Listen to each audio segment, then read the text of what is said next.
Chapter 1. The Whispering Village. The village of Black Hollow sat like a wound stitched into the edge of the earth, cut off by forests that breathed fog and secrets, its sky perpetually bruised with overcast. Electricity buzzed unreliably through rust-bitten wires that clung to leaning poles like dying vines. Phones rarely rang. The internet stuttered in and out like a breath caught in a dying throat. No one drove far. No one left for long. It was the kind of place where time gathered dust instead of passing. Black Hollow was old, older than maps, older than memory. The roads were crooked like broken fingers, lined with stone walls crusted in moss, and the houses had faces, warped windows, rotting shutters, and doors that moaned secrets when the wind leaned against them. Folklore was the true law of the land here, not the mayor, not the sheriff.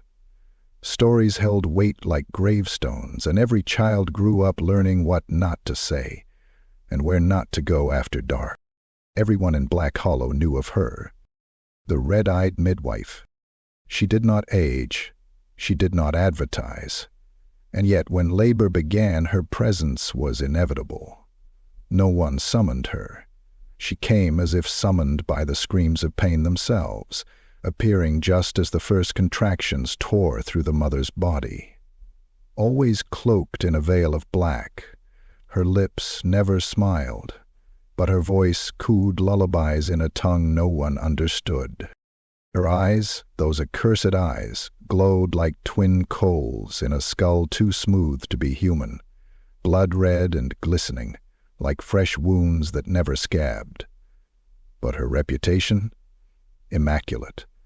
No stillbirths, no maternal deaths, not a single cut sewn crooked. She was flawless, except the first child vanished 5 years ago on the eve of his first birthday. His crib was found empty, the windows sealed, the floor untouched. The only trace was a smear of milk-white residue on the pillow, thick and cold, smelling faintly of lavender and something rotting. The parents went mad. One walked into the forest and never returned. The other hung herself in the chapel, leaving only a note scrawled in blood. She took him back. Then it happened again. And again. Each time the mother would try to speak, but fear corked their throats. The townspeople began keeping different midwives, old women and nurses from outside, but still, when the labor pains began, the red-eyed midwife came, and no one could stop her. Then came Clara Holt. Young, defiant, and newly widowed, Clara had given birth to her son Jonas under the watch of her mother and 2 aunts. But the red-eyed midwife came anyway, slipping into the room without opening the door, standing in the shadows with her eyes burning like a funeral pyre.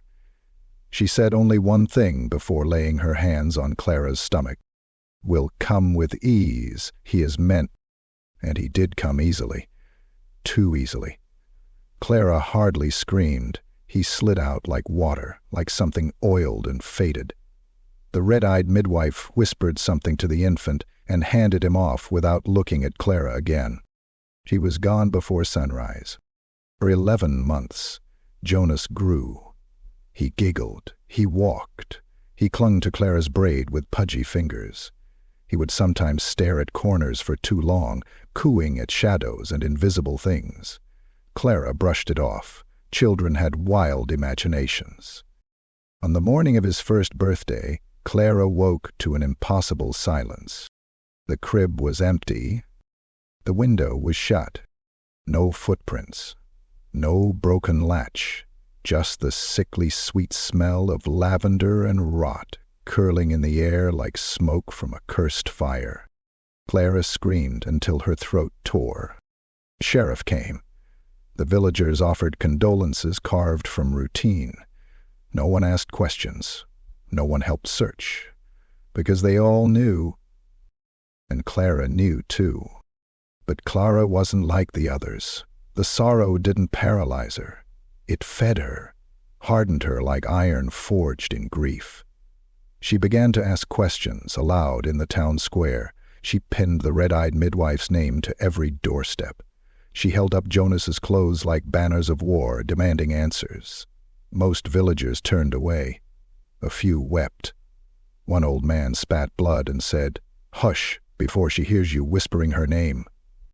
That night, Clara walked into the woods behind the chapel, armed with a lantern and her grief.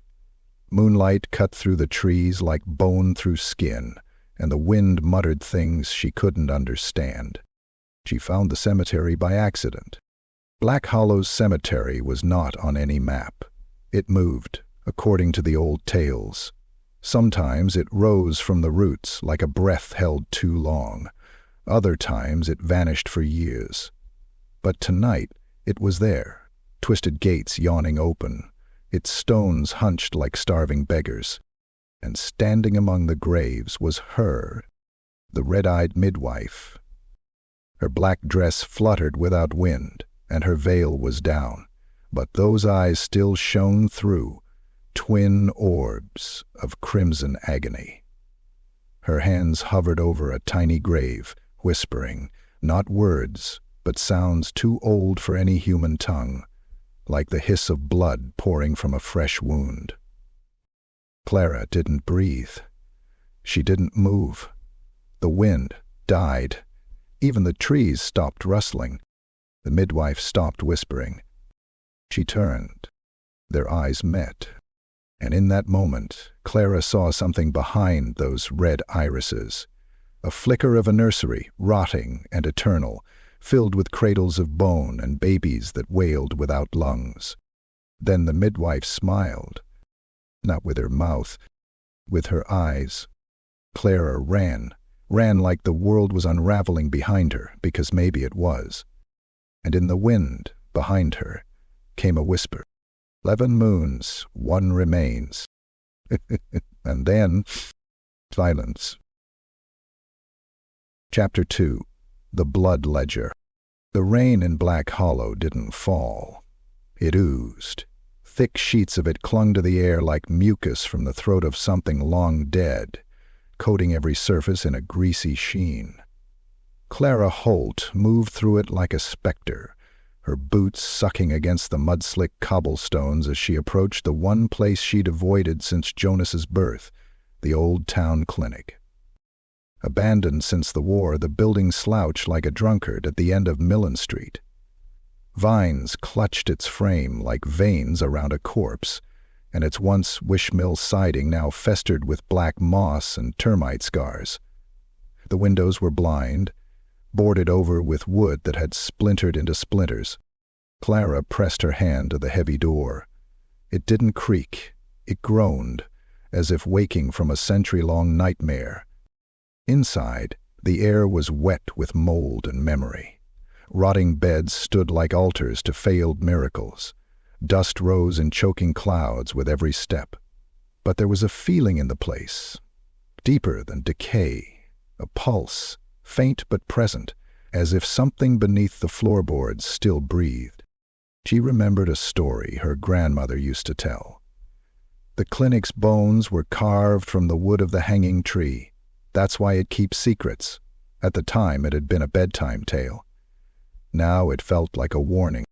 Clara wandered through the empty corridors, guided only by instinct and that feeling, a magnet of dread pulling her deeper into the heart of the structure.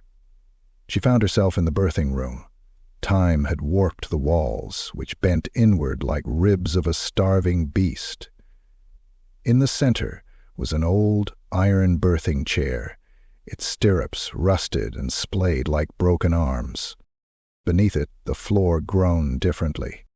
She dropped to her knees, brushing aside brittle linoleum. The planks underneath were black with water damage, but one was looser than the rest. Her fingers worked it free, breaking 2 nails in the process.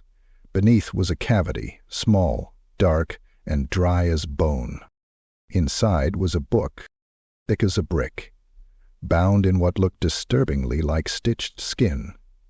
The leather was mottled and soft, almost pliable, and the edges were stained crimson.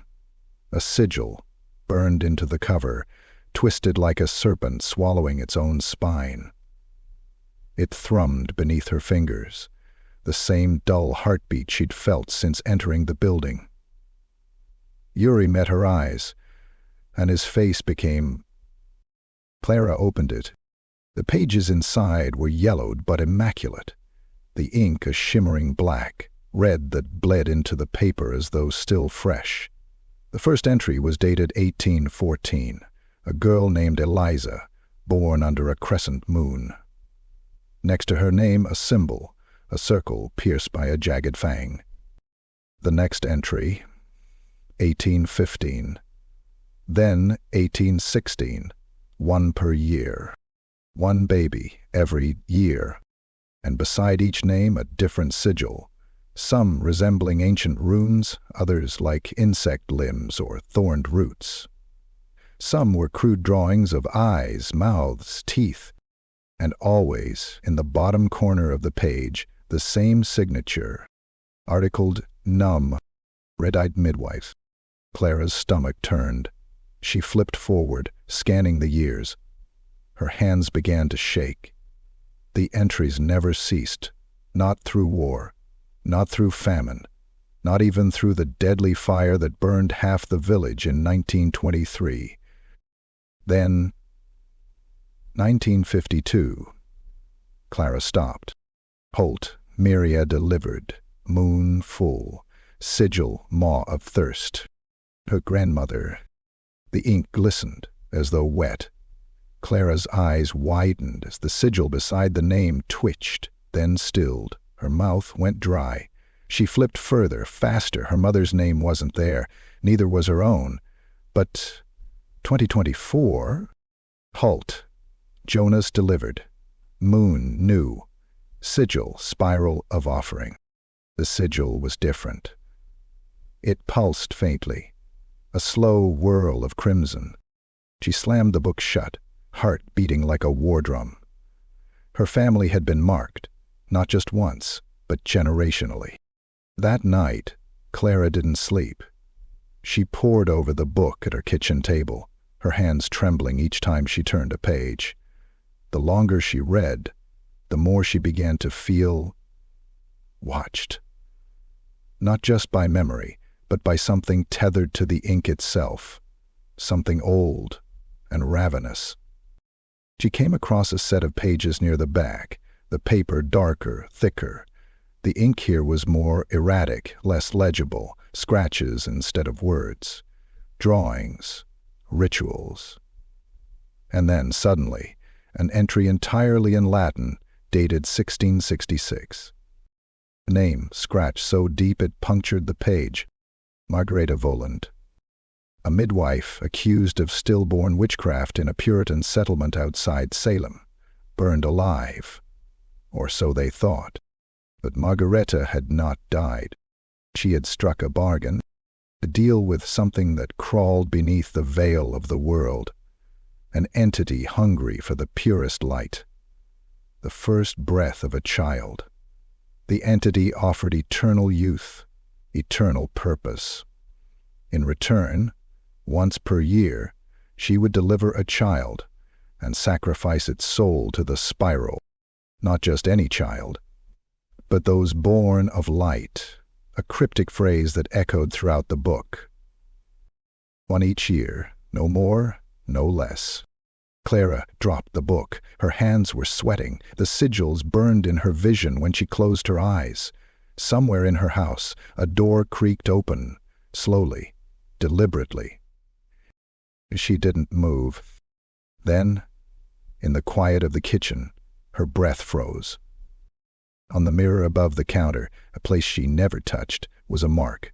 Small, pale, perfectly formed. A child's handprint. Tiny, smudged with something that looked like milk. Her son had been gone for 3 months. Clara backed away slowly, mouth agape, pulse pounding like a caged animal. And as she turned, she thought she heard a whisper behind her. Not a voice.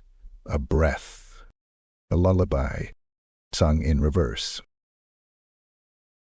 Chapter 3. Hollow Cries. The cries began at night.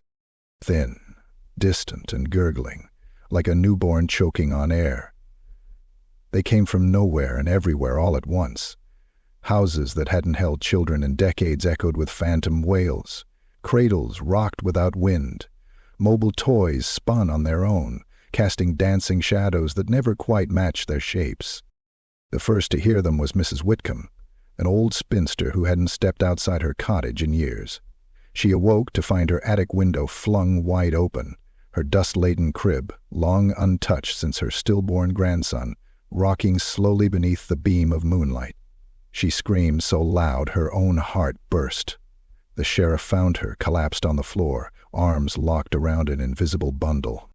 She was smiling. More reports came within days. Children who vanished years ago were seen, brief flickers at the edge of vision, darting between trees, watching from windows, lingering in doorways. The baker swore he saw his daughter Leela standing barefoot in the rain behind his shop. Her eyes were hollow, and her mouth opened too wide, too long, as she whispered, "I missed the light, Papa." He burned his store to the ground the next day. And through it all, Clara kept reading. Her eyes glazed over, and despair seemed to be. The blood ledger never stopped whispering. She'd left it sealed in a box, wrapped in salt-soaked linens, but still it called. At night she heard the pages turning themselves. In dreams, the sigils carved themselves into her skin, dripping ink like blood. Something was moving beneath the village, something ancient and roused from slumber. Clara no longer wept. She could no longer afford sorrow. What brewed in her belly now was a weapon, a purpose forged in the furnace of despair. If the midwife could not be killed, she would be unmasked, exposed, broken. So she turned toward the woods, the ashroot forest, where the light died early and the trees leaned in close as if sharing secrets. Superstition kept most out. The trees were said to whisper your name if you stayed too long. Some claimed they bled when cut. But Clara didn't hesitate. She carried a lantern, an iron dagger, and a pouch of ash blessed in secret by Father Merrow before he lost his voice screaming into the confession booth. The forest swallowed her whole. Mist coiled low and thick, like a living thing with too many fingers. The trees were crooked, some with faces hidden in their bark. Strange nests of bone and hair hung from the branches, swaying gently. Birds did not sing here. No insects buzzed. The silence was hungry. Clara wandered for what felt like hours until she found the clearing. A circle of graves, 12 of them, dug into the mossy earth, each marked only with a symbol of the moon, full, crescent, new. No names, no dates, nothing but tiny remnants laid atop the disturbed earth. A shoe, a pacifier, a blood-stained rattle. Clara stepped forward, the air shivered. The moss around the graves writhed, pulling back to reveal thin, skeletal fingers clawing up from below. The soil exhaled. The lantern dimmed.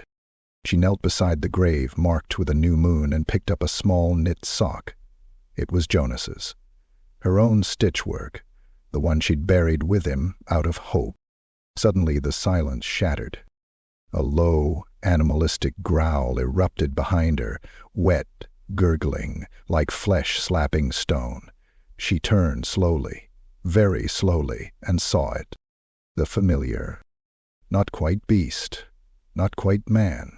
Its body was a grotesque patchwork of limbs, too many arms, some fused backward, legs twisted like branches in a storm. Its skin sagged, pink and raw like meat left too long in the sun, and steam poured off its body, carrying the stench of burnt hair, lavender, and spoiled milk. Its face, if it could be called one, was a vertical slit lined with rows of baby teeth, clattering like wind chimes, and above it, glowing in its misshapen skull, were 2 blood-red eyes. It lunged. Clara dove aside as claws swiped the air where her face had been. The creature screamed, not with a voice, but with the cries of 100 babies, layered and echoing, each wail spiraling into the next, like a chorus of damned innocence. She rolled beneath a rotted log, scrambled to her feet, and threw the salt ash pouch into the air. The particles burst like light through the fog, and the creature reeled, shrieking, smoke erupting from its wounds. Clara ran. Branches clawed at her arms, tearing her skin open. Roots rose like serpents to trip her. Behind her, the familiar thrashed through the undergrowth, howling like a dying god. She didn't look back. She didn't need to. The thing's breath was inside her ears, wet and warm. At last, the trees broke. Clara fell out of the forest onto the chapel path, her body mud-caked and bleeding, lungs on fire. She dared to look back once, and the creature stood at the forest's edge, unable to pass the line of iron fencing. It watched her for a long moment before dissolving into smoke and moths, leaving only a shriek that rattled the chapel windows. That night, the fog thickened until it swallowed the moon, and the townspeople gathered in the square, drawn by a sound not heard in centuries. The sound of laughter, but not joyous, not real, high-pitched, brittle giggles that fractured the air. They turned and saw them, a procession of ghostly infants floating just above the earth, eyes closed, mouths agape, limbs twitching like dolls held by invisible strings. They moved silently, except for the occasional sob or laugh, and drifted through the village like a funeral parade. At the head of the procession stood the midwife, draped in red this time, crimson veil, crimson gloves, her eyes brighter than ever, bleeding light. She did not walk. She hovered. She turned to face the people. None met her gaze. The infants followed her past the square, past the well, past the church, toward the cottage on the hill, the one no one remembered being built. It stood crooked, its chimney always smoking despite no fire ever being seen within. The door opened before her. The children followed. The door shut, and then silence. Clara watched from the shadows, heart shattered, resolve hardened to stone. It had to end. Even if it meant going to the one place no one returned from, the place whispered about only in the oldest tongues, the crypt beneath the midwife's home, and she would go to loro. Chapter 4. The Crimson Nursery. The night Clara chose to enter the midwife's home, the moon bled red. Clouds rolled like flesh peeled back from bone, revealing a swollen lunar eye that gazed down with dispassionate hunger. It wasn't night, not truly. It was something older, something watching. The house on the hill had always been there, yet never noticed. Crooked and sunken, it leaned as though held up by sorrow alone. Its chimney smoked, despite no flame ever seen. Its walls wept sap, thick and black, and its windows were dark, like the eyes of something sleeping far too long. Clara approached in silence, cloaked in burlap and ash, knife pressed against her thigh. The front door had no handle. Instead, it opened on its own, groaning like a coffin lid rising. She stepped inside. The air was wet and warm, thick with the scent of sour milk, old blood, and crushed lavender. Her boots sank into the floorboards, which pulsed faintly beneath her, like skin stretched over muscle. The hallway was narrow, its walls lined with jars containing fetuses suspended in black fluid, their mouths moving in slow, silent gasps. She passed them, heart pounding. A staircase awaited at the far end, spiraling downward into darkness so absolute it swallowed the lantern's glow. Runes etched into the wall shimmered faintly, carved in baby teeth and dried umbilical cords. The moment she stepped onto the first stair, she felt it, the shift. The air changed, time thinned, and then the cries began. Not loud, but relentless, 1,000 infants, wailing, whimpering, giggling, and choking all at once. It wasn't sound.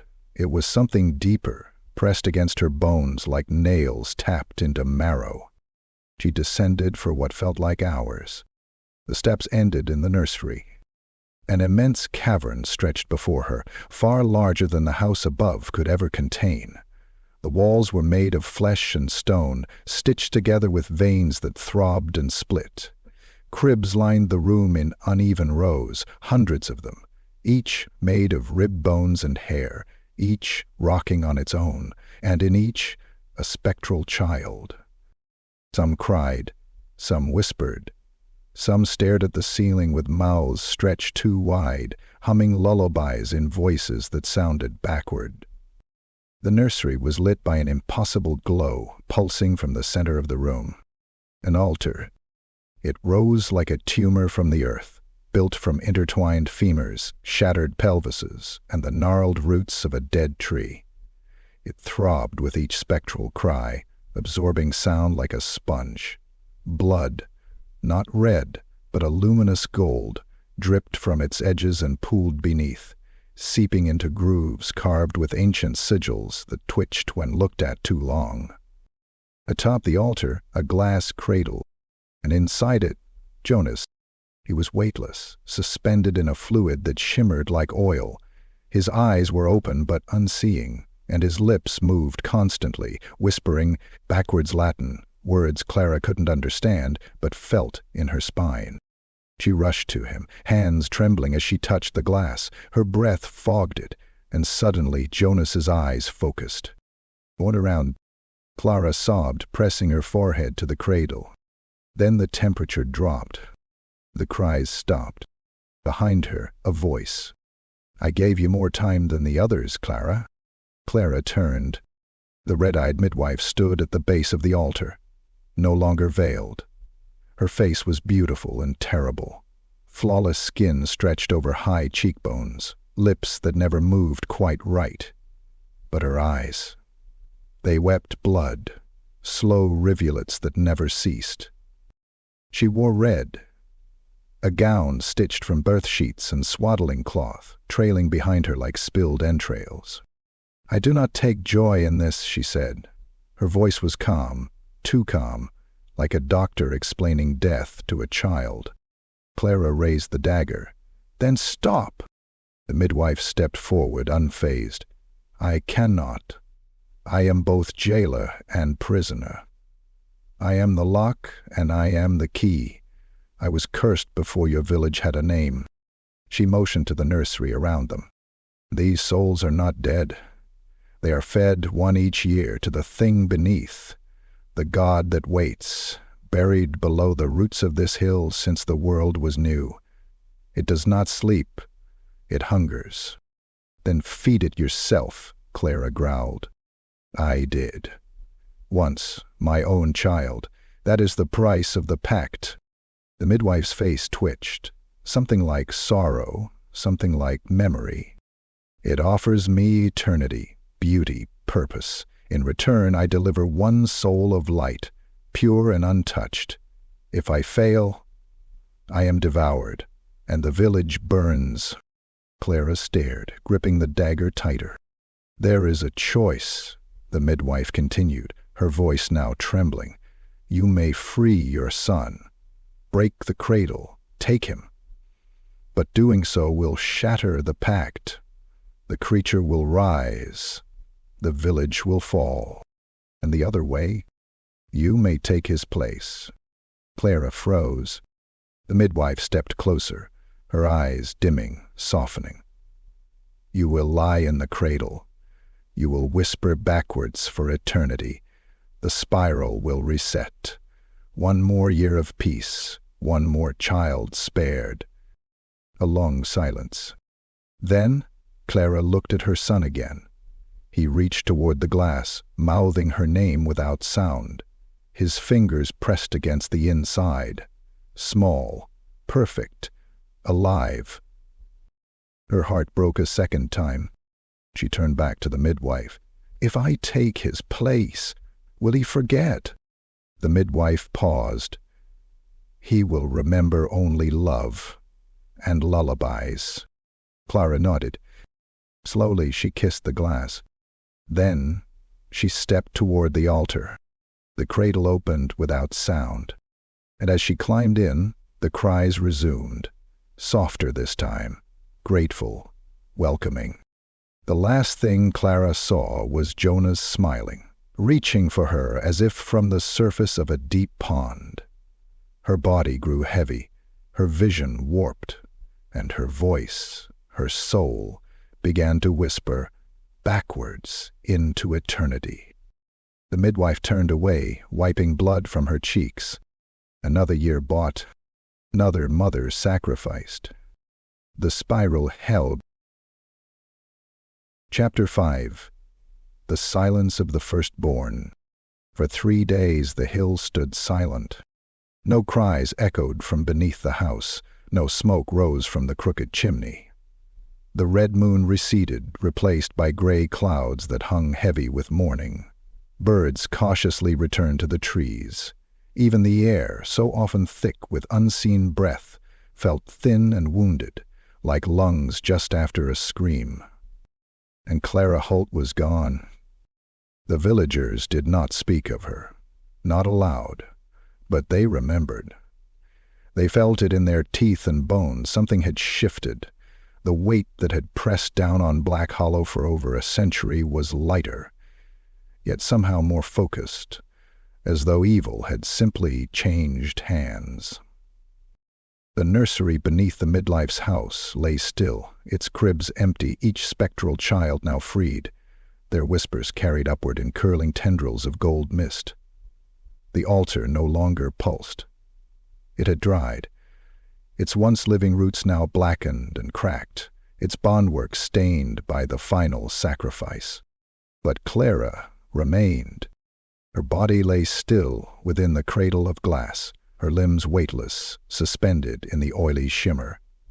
Her eyes were shut, but her lips moved ceaselessly, backwards Latin unfurling in endless loops from her parted mouth.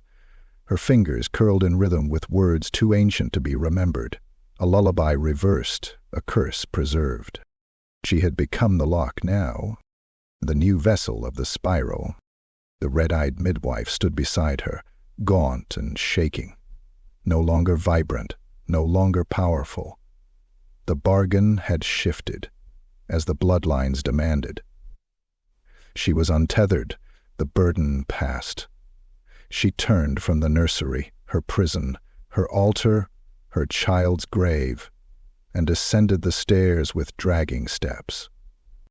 She did not beg. She did not cry. She simply opened the front door and stood upon the threshold, waiting.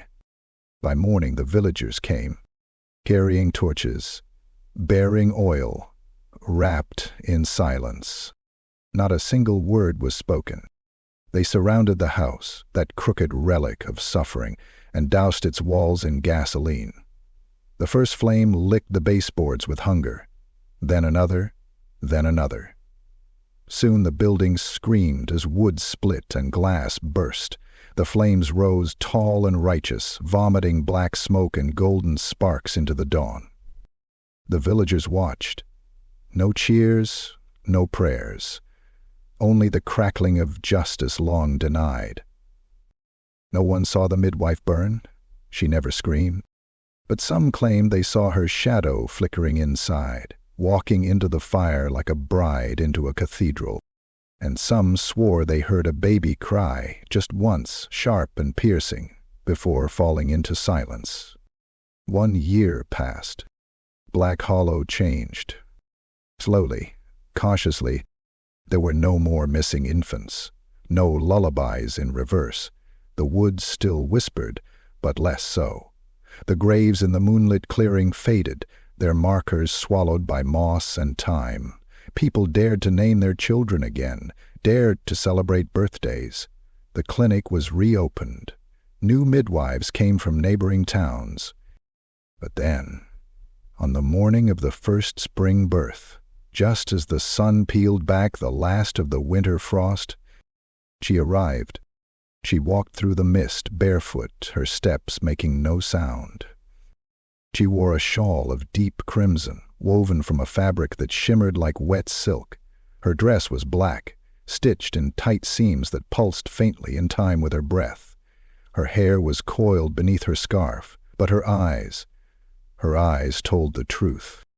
They were not entirely red, not anymore, but they gleamed with the faintest flicker of crimson light, like coals at the edge of ash.